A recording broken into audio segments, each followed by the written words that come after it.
Very strange experimentation. There are beings from portals coming in and out. Beings coming in and out of portals. Yes, they have apparently in the bottom of the CERN this portal, this door where they are dealing with all the subatomic dimensions. An entity came from this portal and like sat at the table. Her name is Dr. Astrid Stuckelberger, and she's talking about the work being done at CERN. She's a scientist, researcher, and public health expert who has worked closely with governments and international organizations for over 20 years. She's credentialed, respected, and has access to circles most of us will never enter. But in 2016, at a dinner in Portugal, she found herself seated next to two physicists from CERN. What they told her that night would change everything she thought she knew about reality. Officially, CERN's mission is to study the fundamental structure of the universe, to smash particles together at near light speed and observe what happens. In 2012, they announced the discovery of the so-called God particle, a triumph of modern physics. Nobel Prizes were awarded, the world celebrated. But since then, silence. Billions more spent. The collider runs continuously, and we hear almost nothing about what they're actually doing. There's occasional vague statements about exploring extra dimensions, mentions of portal experiments and dark matter research, cryptic references to opening doors and unknown unknowns. And then there are the symbols. The statue of Shiva, the Hindu god of destruction, prominently displayed at CERN headquarters, the strange rituals and ceremonies, the occult imagery that seems woven into the facility's very identity. As Dr. Stuckelberger dug deeper, she discovered something that made her question everything about CERN's true purpose.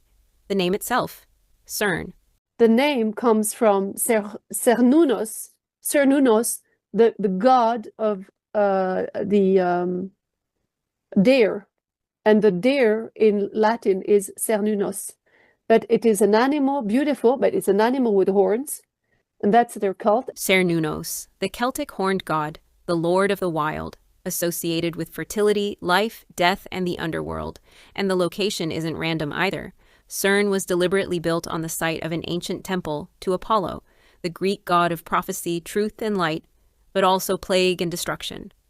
But the most disturbing revelation came from a public ceremony, one that was televised, one that everyone saw but few understood. In 2016, Switzerland inaugurated the Gotthard Tunnel, the world's longest railway tunnel. It's located near CERN, and the opening ceremony was bizarre. And during the inauguration, our official politicians were standing there looking at the CERN open door with angels and demons going through it, and very crazy naked, looking naked dance with horns on their heads. Government officials from across Europe sat and watched as performers dressed as demons and angels emerged from a circular portal. Horned figures, sexual imagery, death symbolism. This wasn't a normal ceremony. This was a ritual, broadcast to the world. And then Dr. Stuckelberger found the newspaper article. This newspaper had on the second page the Lord of the Ring, a ring of the Lord of the Ring of Sauron, and it was written, they took the real image of the ring, and the title was, and under it was the CERN, linked to the CERN, and the title was, and I have it in front of me in French, so I'll translate it, Guarantee of Collusion, Magic or Evil? Question mark. A Swiss newspaper compared CERN's planned 91-kilometer ring to the One Ring from Lord of the Rings, the Ring of Power, the Ring of Evil. And she discovered something else, something that occultists know, but most people don't. They have a rule in their secret societies and stuff that they have to tell us the truth. They have to tell us. If we do not say, no, I don't consent to your ring, then the door is open for them to do what they want. There is it's like a pact that they impose on us without our consent, or no consent is consent for them. When you look at what is going on in the CERN, there is a fight from some of the military agencies. Intel, they say that there is a fight on time. They're trying to change time. I thought I'd do an impromptu report on something which I think is giving people a lot to be concerned about. The investigative journalist Miriam Hanine recently published an article entitled "CERN Erupts Over Portals, Particles and the Large Hadron Collider." So I followed the link shown below, and surprise, it looks like the article was deleted. Interesting. A journalist writes an article raising concerns about CERN, and the article can't be found anymore. I searched everywhere on their site. Nothing. But I did find it eventually in the web archive, and what it said shook me more than I expected. Let me explain what was in that article, because this is where it gets very, very interesting. All of this comes from the investigative journalist Miriam Hanine. First, you need to understand what's happening at CERN. It's very important. 10 years after discovering the Higgs boson, the so-called God particle, CERN's Large Hadron Collider started smashing protons together at energy levels we've never seen before. Their stated goal?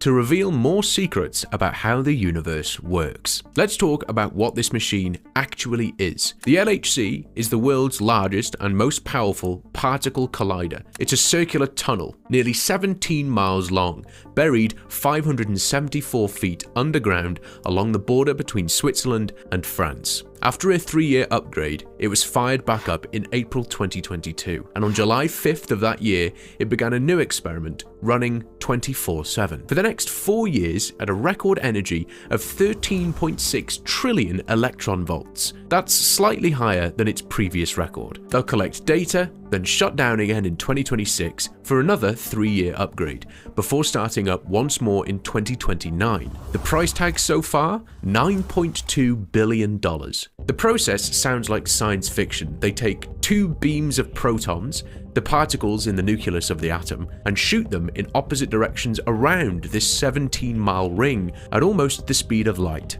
Then, they make them collide. These collisions are recorded by massive detectors with names like Atlas, CMS, Alice, and LHCb. Thousands of scientists will analyze the debris, hoping to find clues about dark matter, dark energy, and what the article calls other fundamental mysteries. And almost immediately, they started finding things. Early in Run 3, CERN reported the observation of 3 new exotic particles. The article explains these could help reveal how the most fundamental building blocks of matter, called quarks, bind together. One experiment, called Alice, wants to study a state of matter known as quark-gluon plasma, a superhot soup where atoms melt away. Scientists believe this was the state of the entire universe just a fraction of a second after the Big Bang. Another, called LHCb, studies the beauty quark, and this is where things get strange. The beauty quark is key to understanding the difference between matter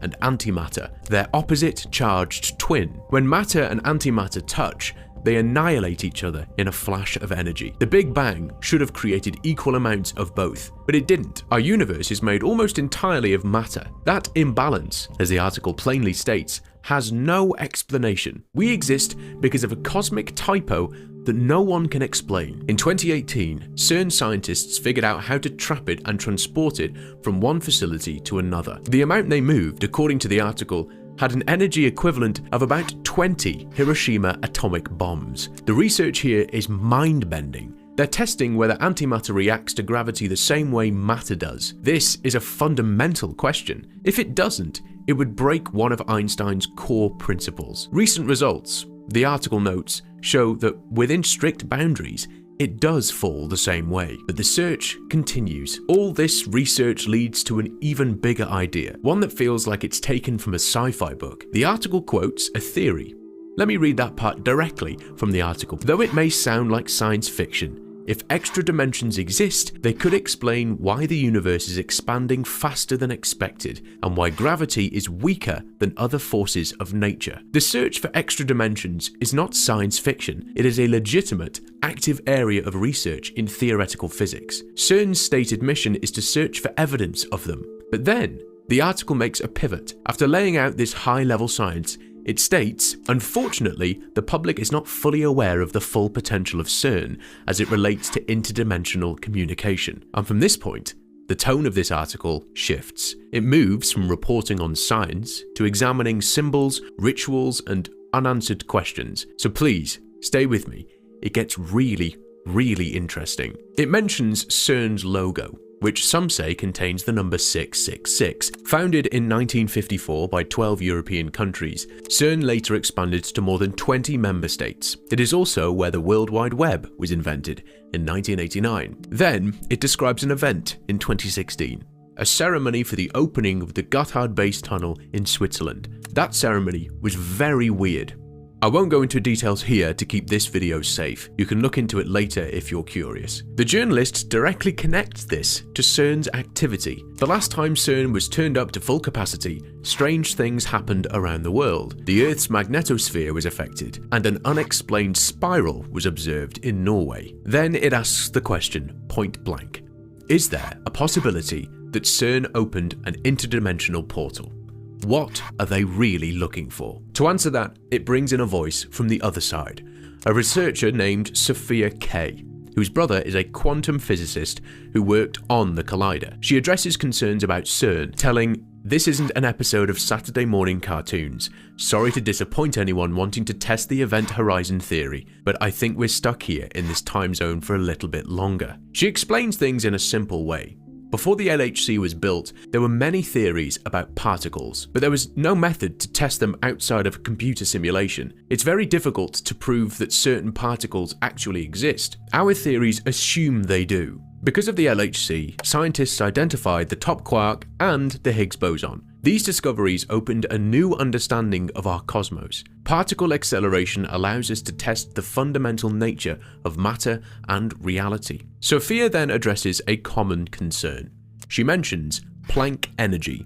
This is a fundamental limit in physics. The Planck energy is a quintillion times higher than the maximum energy of the LHC. The following section has the title Black Holes and Portals to Hell. It mentions that many people distrust CERN. Regarding black holes, two particles could create a microscopic or micro black hole if they collide with energy above a specific threshold. Sophia presents the mainstream scientific position. The prevailing theory of gravity does not predict that a black hole can actually be made this way. Any competent physicist will tell you it's impossible. It would require a total abandonment of physics, quantum field mechanics, and logic. However, CERN's own official channels acknowledge the collider might produce black holes, not the kind found in space. The official position states black hole creation is very unlikely, but they allow for the possibility of tiny quantum black holes. According to sources referenced, such a black hole would decay harmlessly into ordinary particles. CERN states that observing this event would be a major discovery. They say it presents no danger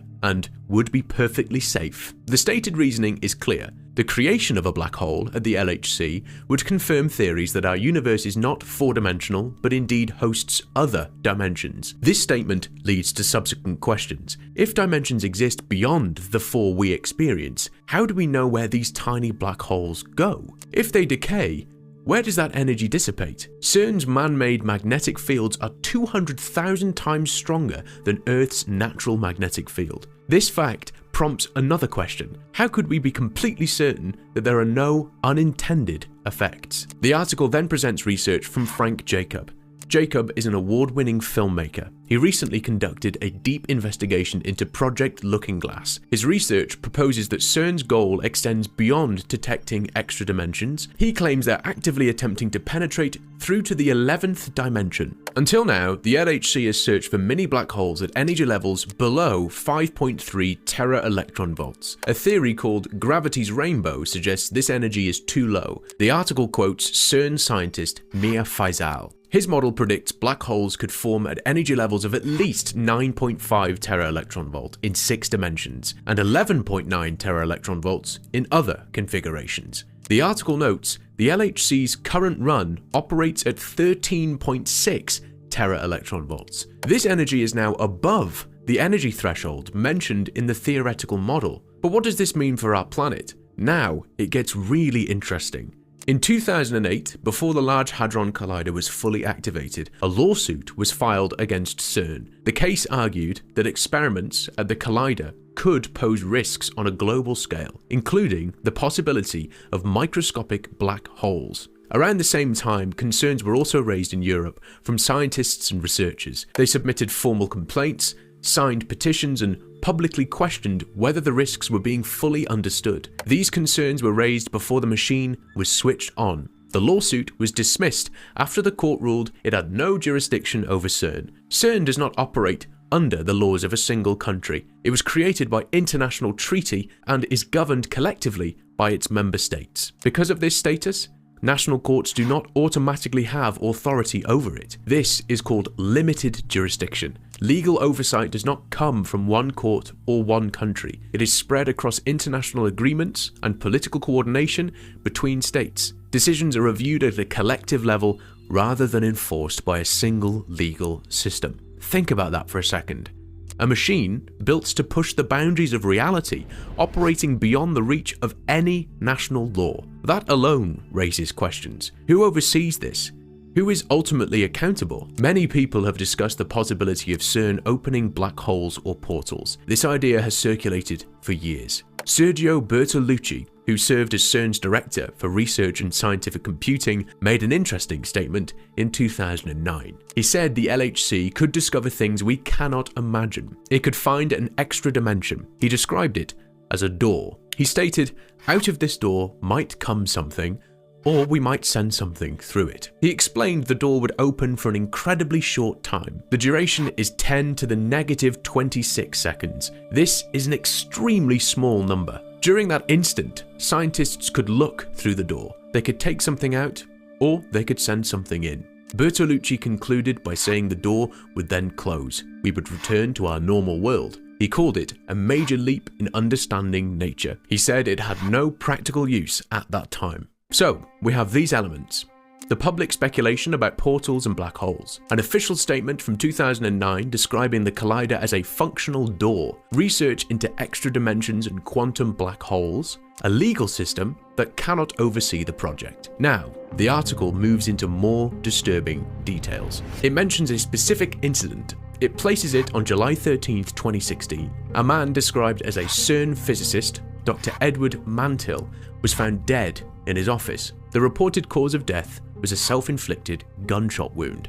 The article says that Mantill had been researching a hidden code in the movement of neutrinos traveling between the Earth's north and south magnetic poles. A colleague describes his final days, saying Mantill had not slept for several days after stepping away from his research and isolating himself in his office. After missing several appointments, he was found in his office dead. His research papers had been burned in a trash bin and his computer had been wiped clean, except for a single remaining text file. That file contained a message. Mantill wrote, "Our universe is but one page in a large book. Think of a closed book sitting on a table. You see each page stacked on top of one another, bound by the spine and sandwiched between the two covers. Our universe is but one page in a vast and all-encompassing book, and our page is certainly not the only one with rich, in-depth thought and writing committed to it. Every page in the book represents a different dimension, each with its own unique writing, own unique story, own unique way of isolating itself from the other pages. No page was to interact with the other, just as no ink bleeds from one page to another in a standard book. Each page is a universe unto itself." After laying all of this out, the journalist asks a direct question. Was Edward Mantill even real? She searched online for records, background information, and any trace of his work, but didn't find anything solid. There were no clear references, no history, no reliable profile connected to his name. I looked into it myself and couldn't find anything solid. Or maybe his digital traces vanished. Who knows? But didn't CERN help create the World Wide Web? The article closes by returning to Frank Jacob, who says that CERN is already generating energy explosions that affect the Earth's Schumann resonances. He points to the year 2029 as a key moment, saying the timetable appears to be accelerating. Interesting year, 2029, right next to the famous 2030, when everything is supposed to change, according to the World Economic Forum, based in Davos, not far from CERN. So, what do we have so far?